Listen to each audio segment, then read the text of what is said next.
அனைவருக்கும் வணக்கம். நாராயணாய வித்மஹி வாசுதேவாய தீமஹி தன்னோ விஷ்ணு பிரஜோதயாத். விஷ்ணு பகவானுடைய அனுகிரகத்தாலும் பாலத்தன்மதி திருவள்ளால் முருகப்பெருமான் ஆசை கொண்டு மிதுன ராசிக்கு 24/5/2026 முதல் 30/5/2026 வரைக்கும் இந்த வாரத்துக்கு உண்டான ராசி பலன். இந்த வாரம் மிதுன ராசி அன்பர்கள், மிதுன ராசியில் அடங்கிய நட்சத்திரம் மிருகசிஷம் 3ஆம் பாதம் 4ஆம் பாதம், திருவாதிரை முழு நட்சத்திரம், புனர்பூசம் 3 பாதங்கள் அடங்கியது மிதுன ராசி. இந்த மிதுன ராசி நல்ல ஒரு வாய்ப்பு தேடி வரக்கூடிய காலம். 26ஆம் தேதி குரு பகவான் 2ஆம் இடத்துல உங்க ராசியில ஈடுபட்டு உங்க ராசியிலிருந்து நகர்ந்து 2ஆம் இடம் சொல்லக்கூடிய கடக ராசியில் பயணம் மேற்கொள்வதால் ஒரு புதிய வாய்ப்புகள்லாம் தேடி வரும். அந்த கிரக நிலை உங்களுக்கு நல்ல மாற்றத்தை ஏற்படுத்தி கொடுக்கும். உறவினர்கள் மூலம் நல்ல சார்ந்த ஒரு நல்ல நன்மதிப்பு கிடைக்கக்கூடிய தன்மை. பல காலமாக எதிர்பார்ப்பு, 1 வருட காலம் நம்மளுக்கு குரு நம்மளுடைய ராசியில இருந்து ஜென்ம குரு பால் அப்படின்னு சொல்லுவோம். ஆனா எது செஞ்சாலும் ஒரு கெட்ட பேர் கொடுத்துக்கிட்டே இருந்தது. இந்த தன்மை எனக்கு மாறுமா அப்படின்னு நீங்க எதிர்பார்க்கக்கூடிய காலம், மாறக்கூடிய காலம் நெருங்கி விட்டது. இன்னும் 2 நாள், ஞாயிறு, திங்கள், செவ்வாய்க்கிழமை முதல் உங்களுக்கு நல்ல ஒரு தருணம். ஆகவே இந்த குரு பகவான் உங்களுக்கு 2ஆம் இடத்துல வரும்போது உங்க ராசிக்கு 2ஆம் இடம் தனம், வாக்கு, குடும்பஸ்தானம், திருமணம் கைகூடும், புத்திர பாக்கியம் உருவாகும், தொழில் நல்ல விருத்தி நடக்கும், கல்வி செல்வம் நல்ல உருவாகும், கலைத்துறை அம்சம் நல்ல வெற்றி பெறும். நல்ல கலைஞர்களுக்கெல்லாம் நல்ல ஒரு இசை வாசிப்பேன், நல்ல பாட்டு பாடுவேன் அப்படிங்களா இந்த நேரத்தில் நல்ல ஒரு தருணம். வாக்குமன்மை கிடைக்கும் சொல்லும். வாக்குஸ்தானம் நல்ல பலம் பெறணும், நல்ல பலமுள்ள கிரகமாக அமையணும். இந்த குரு பேஜ் 12 வருடத்துக்கு ஒரு முறை குரு பகவான் உச்சம் அடைகிறார். ஆகவே இது உங்களுக்கு நல்ல சிறப்பான தருணம். ஆகவே இந்த காலம் உங்களுக்கு மிக புதிய காலத்தை நீங்க பயன்படுத்தி கொள்ளக்கூடிய காலமாகவே அமையும். அவை சற்று எதிர்பாராத நிகழ்ச்சியெல்லாம் உங்களுக்கு நடக்கும். புதிய புதிய வாய்ப்புகள்லாம் தேடி வரக்கூடிய காலம். சனி பகவான் 10ஆம் இடத்துல இருப்பதால் தொழில் ரீதியும் நல்ல மாற்றங்கள் உருவாகும். இந்த கம்பெனியில நீங்க வேலை செய்தது போதும், இனிமே அந்த கம்பெனி பொறுப்பு சேர்த்து எடுத்துக்கோ, டபுள் ப்ரமோஷன் உங்களுக்கு கிடைக்கும். அதனால் நல்ல ஒரு மதிப்பு மரியாதை கொடுக்கக்கூடிய தன்மை. நான் சாதாரண ஒரு சூப்பர்வைசராக இருக்கிறேன், ஒரு மேனேஜர் ஆகக்கூடிய தன்மை, அத்தனை உங்களுக்கு பொறுப்பு அதிகரிக்கும். உத்தியோகத்துக்கு ஏற்றபடி இடம் மாற்றம் கொடுக்கும். அரசாங்க துறையில இருக்கக்கூடிய நண்பர்களுக்கு நல்ல ஒரு நன்மதிப்பு, இடம் மாற்றம், பணியிடம் மாற்றம் அனைத்தும் கிடைக்கும். அதனால ஊதிய உயர்வு கிடைக்கக்கூடிய தன்மையாக அமையும். 3ஆம் இடம் இருக்கக்கூடிய ராகு பகவான், கேது பகவான், ராகு பகவான் உங்களுக்கு 9ஆம் இடத்துல, 3ஆம் இடத்துல கேது, 3ஆம் இடத்துல அமர்ந்த சந்திரன் உங்களுக்கு நல்ல வழிகாட்டியாகவே திகழ்வார்கள். ஆகவே ஆட்சி பொறுப்பு கிடைக்கும். அரசியல் துறையில இருக்கிறவங்களுக்கு நல்ல ஒரு நன்மதிப்பு உருவாக்கக்கூடிய தன்மையாகவே அமையும். நீண்ட நாளாக வராமல் இருந்த பண வரவு அமையக்கூடிய தன்மை. நீண்ட காலமாக எதிர்பார்த்த தொகை, ஒரு ஆளுக்கு கடன் கொடுத்துட்டோம், பணமே வர மாட்டேங்குது, இந்த தருணத்தில் நீங்க கேட்டு பெறக்கூடிய தன்மை. ஜென்ம குரு உங்களுக்கு அலைக்கழிச்சிட்டு இருந்திருப்பார். அது வாக்கு தன குடும்பஸ்தானத்துல வரும்போது பணப்பழக்கம் உங்களுக்கு அதிகரிக்கும். அதனால பழைய பாக்கியெல்லாம் உங்களுக்கு வசலாயிடும். அதனால உங்களுக்கு நல்ல மதிப்பு உருவாக்கக்கூடிய தன்மை. செவ்வாய் பகவான் உங்களை ராசிக்கு 11ஆம் இடத்துல இருப்பதால் புதிய வாகனங்கள் வாங்கக்கூடிய யோகம். நல்ல வாகனம் நம்மளுக்கு வேணும், வாங்கலாம்.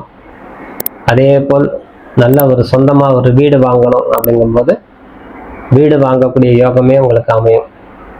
ஆகவே உங்களுக்கு ராசிக்கு 6ஆம் அதிபதி 11ஆம் அதிபதி செவ்வாய் பகவான் 11ஆம் இடத்துல ஆட்சி பலத்தோடு இருப்பதால் புதிய வீடு வாங்கலாம்.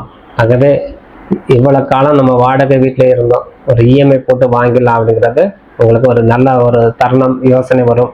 ஆகவே 1-2 மாதத்தில் உங்களுக்கு அனைத்தும் குரு பகவானுடைய அருளாட்சியாலும் செவ்வாய் பகவானுடைய தொடர்பால் மிக புதிய காலத்தில் நீங்கள் முயற்சி மேற்கொள்ள வேண்டும். செவ்வாய் பகவான் 11ஆம் இடம் இருக்கிற வரைக்கும் உங்களுக்கு நல்ல ஒரு தருணமே. ஆகவே உடனே முயற்சி மேற்கொண்டு இடமோ அல்லது ஒரு புதிய வீடோ வாங்கி கொள்வது கால சிறந்த பலன் கொடுக்கும். குடும்பத்துக்கு சுப நிகழ்ச்சிகள் நடக்கக்கூடிய தருணம் நெருங்கி விட்டது. நீங்கள் ஒரு இளம் வயதினர்களாக இருந்தால் திருமணம் கைகூடும். உங்களுக்கு ஒரு முதியவர்களாக உங்கள் பேரம் பேத்தி பார்க்கக்கூடிய தன்மை உங்களுக்கு கொடுக்கும். அதனால் உங்களுக்கு நல்ல ஒரு வாரிசுகள் உருவாக்கக்கூடிய தன்மை. அதனால் ஒரு வாரிசு இருக்குது, இன்னொரு குழந்தை பிறக்குமா, கண்டிப்பாக பிறக்கக்கூடிய தன்மை இந்த மிதுன ராசி அன்பர்களுக்கு. சுக்கிர பகவான் உங்களுக்கு ஒரு ராசியில இருப்பதால் இறைவனை சார்ந்து இருக்கிறோம். இறைவன் நம்மளுக்கு அனுகிரகம் பண்ண மாட்டார்னா குல தெய்வத்தை முறையாக பூஜித்து வரணும். குல தெய்வத்தை பூஜை செய்து வரும்போது உங்களுக்கு அனைத்து துறையிலும் வெற்றி பெறக்கூடிய தன்மை. பொதுவாகவே இந்த வாரம் உங்களுக்கு, இந்த வாரம் முதலே சொல்லலாம், இந்த வாரம் முதல் உங்களுக்கு நல்ல ஒரு தருணம், மகிழ்ச்சியான தருணமே நடந்து கொண்டே இருக்கும். ஒன்று தனம் வாக்கு குடும்பஸ்தானத்தில் குரு பகவான் அமர்வதால் மற்ற கிரகத்தோட தொடர்பு இருப்பதும் நம்மளுக்கு சாதகமே. இருப்பினும் ஒரு சில மாற்றங்கள் ஏற்படும். நல்ல ஒரு ஞானம் உருவாக்கக்கூடிய தன்மை, ஞானத்தோடு செயல்படுவீங்க. குடும்பத்தில் நல்ல மகிழ்ச்சியான நடக்கக்கூடிய தன்மையாகவே இருக்கும். கணவன் மனைவி ஒற்றுமை அதிகரிக்கக்கூடிய காலம். ஆகவே இதனால் நம்மளுக்கு பெரிய பெரிய மாறுதல் ஏற்படும். ஆகவே இந்த வாரம் நீங்கள் உடல் ரீதி சற்று ஜாக்கிரதையாக இருக்கணும். ஆரோக்கியத்தில் கவனம் செலுத்தணும். உங்களுடைய அலைச்சல், பலவிதமான டென்ஷன் இருப்பது உறுதியாக இருக்கும். அதனால் உங்களுக்கு உடல் உஷ்ணம் ஏறக்கூடிய தன்மை, உடல் உபாத்தை ஏற்படும். அதிகமான அலைஞ்சி திரிஞ்சு வரனால கண் சம்மந்தப்பட்ட கோளாறும் தலைநோவு, தலை சம்மந்தப்பட்ட கோளாறும் உங்களுக்கு கொடுக்கக்கூடிய வாய்ப்பை கொடுக்கும். ஆகவே சற்று வெளியில் செல்லும் போது பாதுகாப்பாக செல்வது சிறந்தது. ஹெல்மெட் அணிந்து டூ வீலர் போகும்போது ஹெல்மெட் அணிவது, ஆகவே இதெல்லாம் செய்யணும். நம்ம வெயில் தாங்க முடியாது அதிகமாக அப்படின்னா கண்ணாடி அணிந்து செல்வது. ஒரு பிளேன் கிளாஸாவது ஒரு கண்ணாடி, கண் பாதுகாப்புக்கு வெயில் அதிக தாக்கமாக இருக்குன்னா ஒரு கண்ணாடி அணிந்து செல்வது, குடைப்பிடித்து செல்வது ஒரு பாதுகாப்பு கவசமாக நம்ம வெளியில் செல்லும்போது இருந்தால் உங்கள் உடல் ஆரோக்கியம் சற்று சீராக இருந்து வரும்.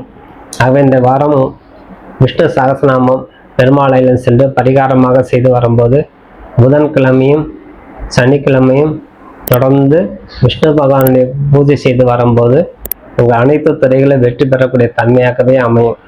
ஆகவே இந்த விஷ்ணு சகஸ்ரநாம பாராயணம் செய்து வந்தால் உங்களுக்கு 11ஆம் இடம் இருக்கக்கூடிய செவ்வாய் பகவானும் முருகப்பெருமான் பழனி முருகனை சென்று தரிசனம் செய்து வரும்போதும் இன்னும் உங்களுக்கு ஒரு மைல்கல் தொட்டக்கூடிய தன்மை.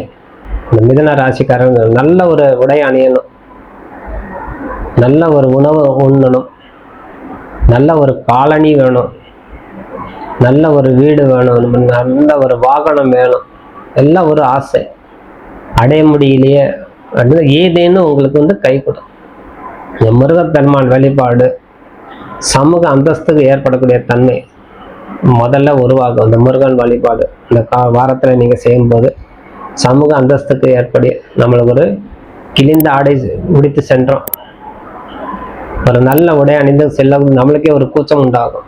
பொதுவாகவே இந்த உடை அணிந்தால் நம்மளுக்கு சமூகம் என்ன சொல்லும் அப்படின்னு கேலி செய்வாங்களே, அத்தனை தூக்கி போட்டு நீங்கள் ஒரு நல்ல உடை அணிந்து நல்ல ஒரு வாகனத்தில் நீங்கள் செல்லக்கூடிய யோகம் இனிமேல் உங்களுக்கு உருவாயிடும்.